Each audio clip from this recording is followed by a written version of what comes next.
Hello my fellow Avengers, it's your boy the Marvel Nerd 2016 and we are back for our Movies of the Year list. Yes, it's that time of the year again where I upload weekly. I share my thoughts and feelings about the movies that I was disappointed about, surprised about, or I thought, that was okay, and what I really thought that it was amazing. Now, if you're new to this series, the categories are quite simple. And if you guys have seen the previous videos, then you all know that there's the disappointing movies, there's the mediocre movies, there's the surprising movies, and last but not least, of course, best movies of 2025. So yeah, today, which you all know, considering you guys have seen the title of the video, I will be talking about my top 8 disappointing movies of 2025. Now, before I dive into the disappointing movies list, and don't ask why I'm wearing a completely different shirt and glasses, I have some sad news to tell you guys. Don't expect any of these movies showing up on the lists, but they will be in my honorable mention section. And speaking of, instead of waiting until number 1, or not talking about it at all, I'm going to talk about them right here, and yeah. So, let's just quickly go over my honorable mention section. Final Destination Bloodlines. First of all, I loved how they continued this franchise with this movie. The kills were absolutely crazy. But not just that, but I loved how they used the whole bloodlines thing, as in death runs in the family. I thought it was pretty cool. It was a pleasant surprise. And I probably would have put this in my surprising movies list because I did have some doubts that was going to suck since we haven't had a Final Destination movie in God knows how long. But yeah, next movie. Bridget Jones' Mad About the Boy. It was solid. I'm not really a fan of the series, but I liked how this time it was a lot more serious compared to the other ones. It did have some funny jokes here and there, but overall I feel like this is mostly a mom movie, so yeah. Next, The Smashing Machine. Although this isn't as good as Marty Supreme, directed by the other Safdie brother, I'm just gonna say The Rock did have a decent performance, but sometimes the movie did feel a little slow at times. Especially towards the third act, and I didn't really get to fully know who the hell Mark Kerr was, so yeah. Next up, Mission Impossible: The Final Reckoning. It was a bit over-bloated, but that plane sequence kept me on the edge of my seat, and I feel like this was a decent send-off to the Mission Impossible franchise. I know that not that many people like it that much, especially on a writer's level, but personally, I thought this was still a solid Mission Impossible movie. Not as good as Ghost Protocol or Fallout, but it's still a solid movie, and I don't know if this is the final movie, or if Tom Cruise will still be up to do another movie where he's risking his life at the age of 60. So yeah, I'm gonna make these two quick because I know that you guys are already waiting to see the disappointing movies list. So let's go. So we got The Running Man. It's a decent Edgar Wright movie.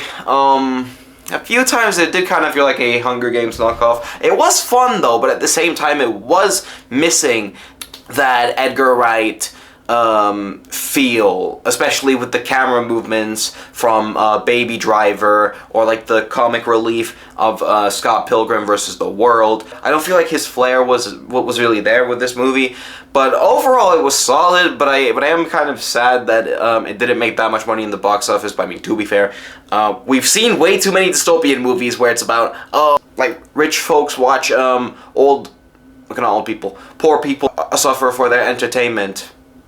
Yep, sounds familiar, and to be honest, Long Walk was better, but hey, this was still a good movie, but not really the best Edgar Wright movie.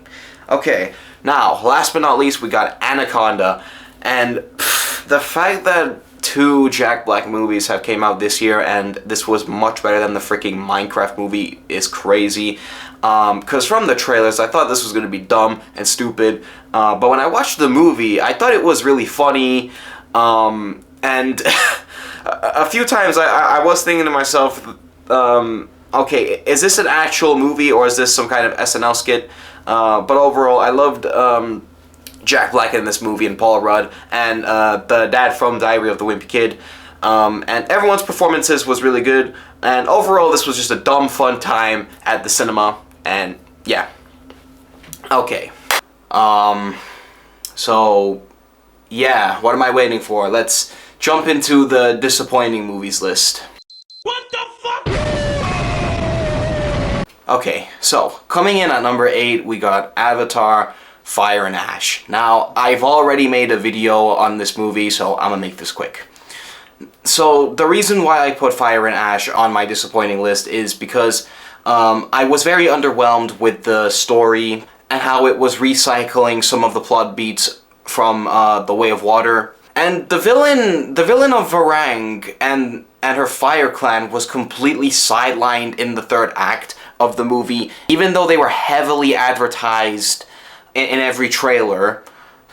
Now, this isn't the worst movie on the list, because the movie had excellent visuals, as always, with these Avatar movies, but I feel like Avatar: Fire and Ash didn't elevate the story. Now, I've already given this a rating, so it's still a 7.3 out of 10, but anyways, on to number 7. Okay, now for this next film, I went in with high expectations, thinking that this was going to be the epic conclusion of this certain duology, but as soon as I watched this quote-unquote epic conclusion, I didn't feel like this was a epic conclusion, and that movie was Wicked for Good. Now, firstly, I felt like the plot didn't do too much to elevate the story. And yes, I know, it may sound like that I'm repeating myself from Avatar, but hear me out. So the movie was rushing way too much to get to Dorothy, who is heavily advertised in every trailer, but she's hardly even in the freaking movie. And she's legit only there as a background character for most of the movie. And to be a secondary plot device to the final act of the movie. But not just that, but I feel like the musical numbers were kind of average, and they didn't go anywhere in the plot compared to the previous movie. And speaking of, it felt quite obvious that they didn't know what they were trying to do with the story, because most of the movie is just more musical numbers than plot. Especially because I feel like there was lots of unanswered questions that were left off in the previous movie, but went completely nowhere with this one. For example, the movie has this plot twist about Elphaba's father, and I'm not gonna dive into spoilers if you guys haven't seen the movie or the play, I guess. But I feel like that plot twist felt very rushed, and it was kind of predictable. And Glinda's goals in this movie felt completely non-existent. I feel like she didn't have any character arcs. I feel like her character just stayed the same throughout the movie, and they didn't really do much to elevate her as a character. So overall, I was quite disappointed with Wicked for Good. And hell, I've even painted myself green to watch this movie with my girlfriend. And yes, I'm not joking. Hey babe, you're looking kind of wicked. What do you mean? Wickedly good. Aw, that's such a nice thing to say. So my final rating for Wicked Part 2 is a 6.3 out of 10. Now, on to number 6. Wait a minute, I forgot to do something. I have been changed for good. Alright guys, I want you guys to comment down below and guess the movie based on these 4 words. Ready? Challengers with Robert Pattinson. It's Mickey 17. It's Mickey 17, guys. So with Mickey 17, I was really interested with the concept of Robert Pattinson cloning himself after he dies, but then he finds out that one of his clones is still out there and still living. And hell, this was my first Bong Joon-ho movie, and it was a bit overbloated, to be honest. And what I mean by that is that during the second act of the movie, the film completely derails itself and randomly starts turning into this save the creature film, you know, sort of like Avatar. But not just that, but for some reason, the movie tries having this weird love triangle between Whitney Houston and the two Mickeys, and there is this one scene in the movie where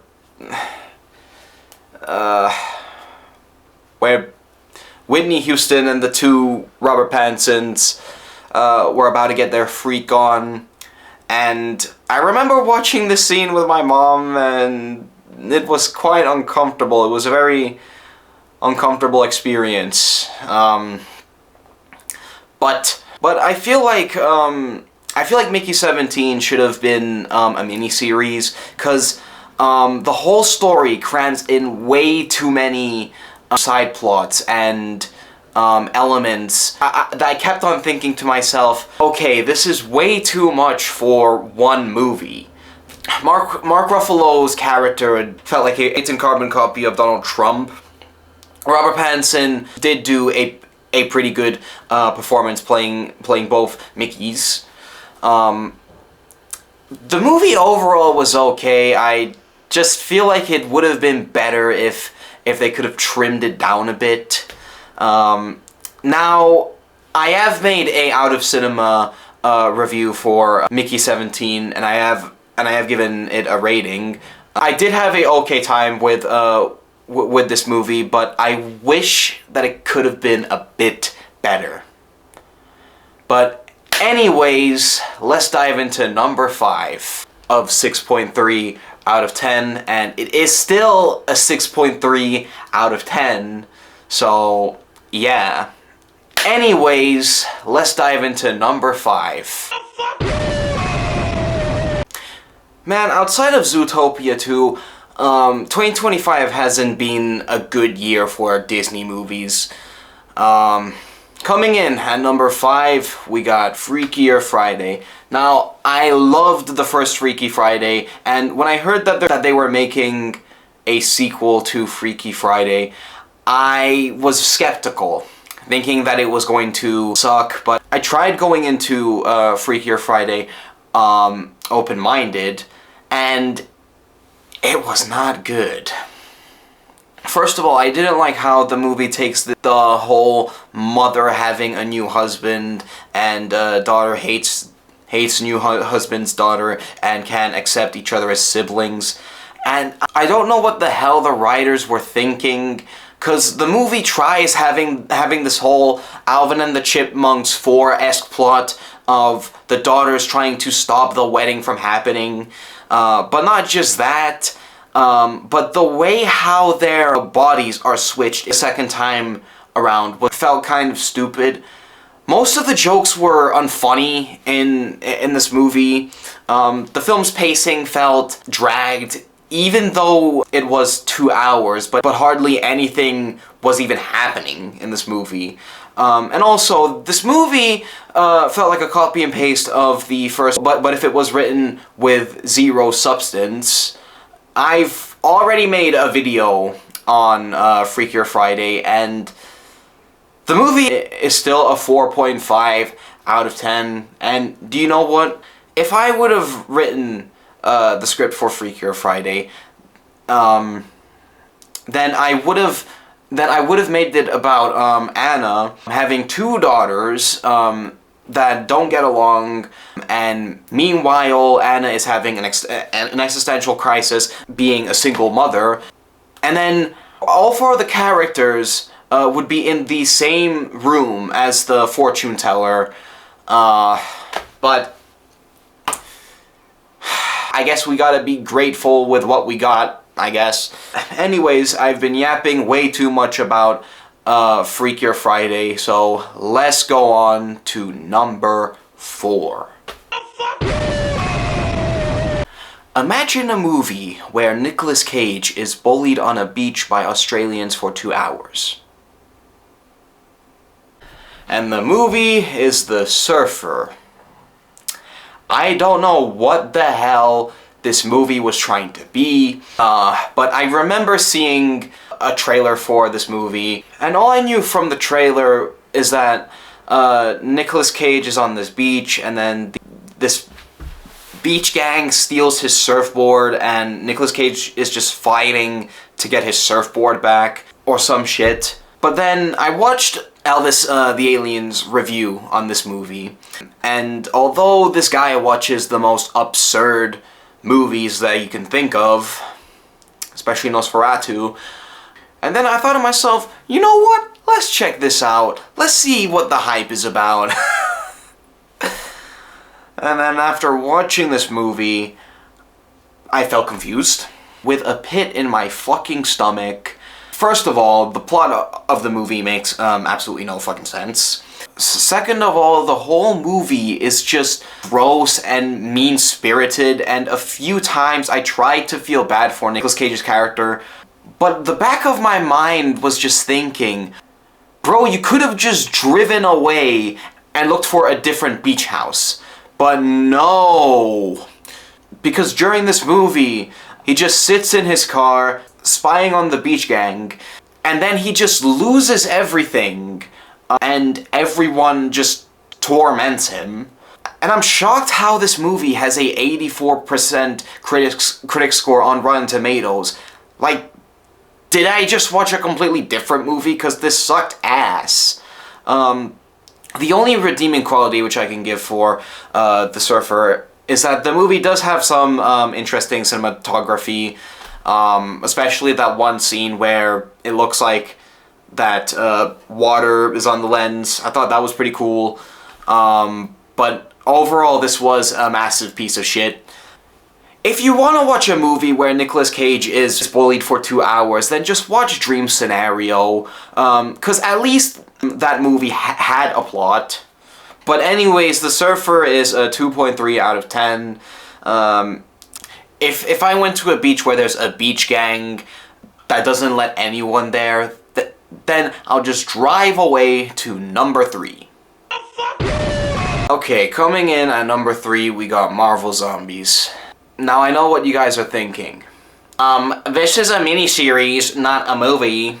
And I know this is not a movie, but I had high expectations for Marvel Zombies, and as soon as I watched all 4 episodes of this trash, I instantly thought to myself, what the fuck? Anyways, after that zombie episode from Marvel What If, I was really hyped when I found out that they're making a full-blown series of Marvel Zombies.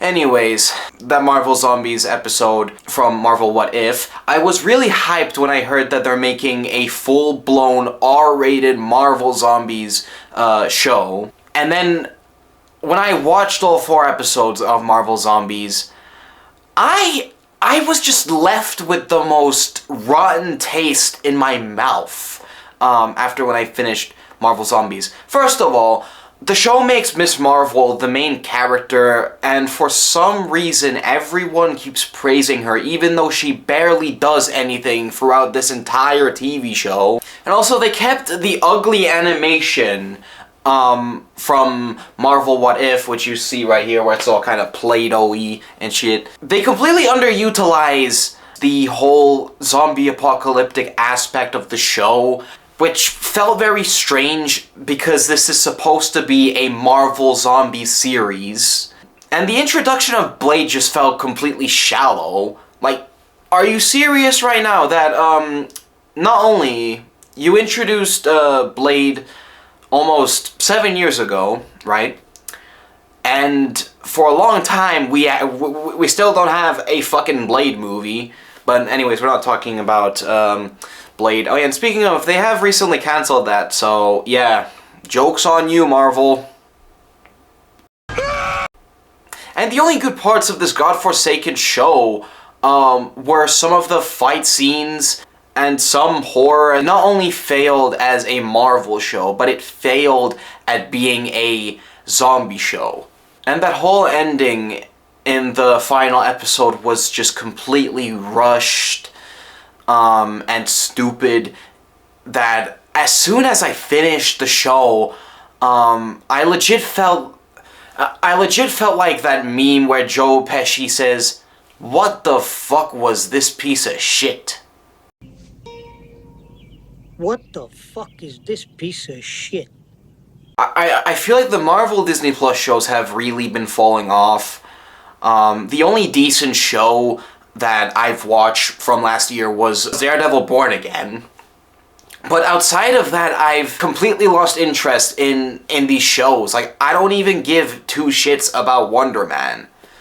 But anyways, my final rating for Marvel Shitbees is a 1.2 out of 10. Such a complete waste of time. But anyways, let's go back to movies, on to number 2. I've never seen a Mel Gibson movie before, but I'm sad to know that Flight Risk was my first Mel Gibson movie. Now at first I thought I was going to be on the edge of my seat with Flight Risk, but no!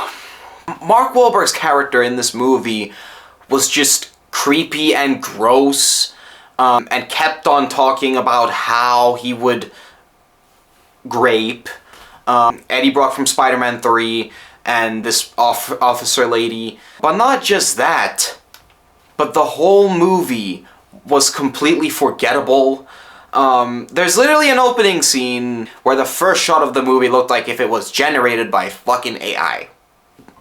And speaking of, the whole movie felt like if it was written by ChatGPT. Now, the characters were unlikable in this movie, especially Topher Grace's character, who would never shut the hell up until the officer lady injects him with morphine, and then he finally shuts up in the third act of the movie. And the plane sequences were dull and lifeless. And fun fact, I had to rewatch Flight Risk within preparations of making this video, and I freaking fell asleep. And another fun fact, when I watched Flight Risk in cinemas, a few people got up and walked out of the movie, and a part of me did wanted to walk out of Flight Risk, but my mom really wanted to see it, so I had to stick around for it. And also I didn't want to make the same mistakes to another movie that came out last January. We'll talk about that one later. Anyways, my rating for Flight Risk is 2 out of 10. This was just Carry On, but if Carry On sucked. Anyways, let's fly over to number 1. I don't know what the hell just happened there, but anyway. Coming in at number 1, we got a movie that I was really excited to watch. Since the previous year, I watched the second movie of this franchise, and I had high hopes for this third entry, but when I watched it, all of it plummeted down to the blue screen of death. And that movie was Tron Ares.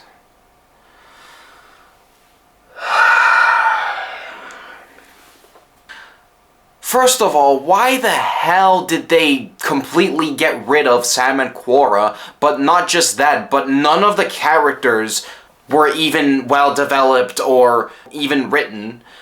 Second of all, whose brilliant idea was it to cast Jared Leto as the main lead? It's like if Disney was desperate to make this movie into a flop, And if that's the case, congratulations Disney, considering this movie did flop in the box office, alongside The Smashing Machine. Third of all, I didn't like how Eve Kim was just a copy and pasted Sam Flynn.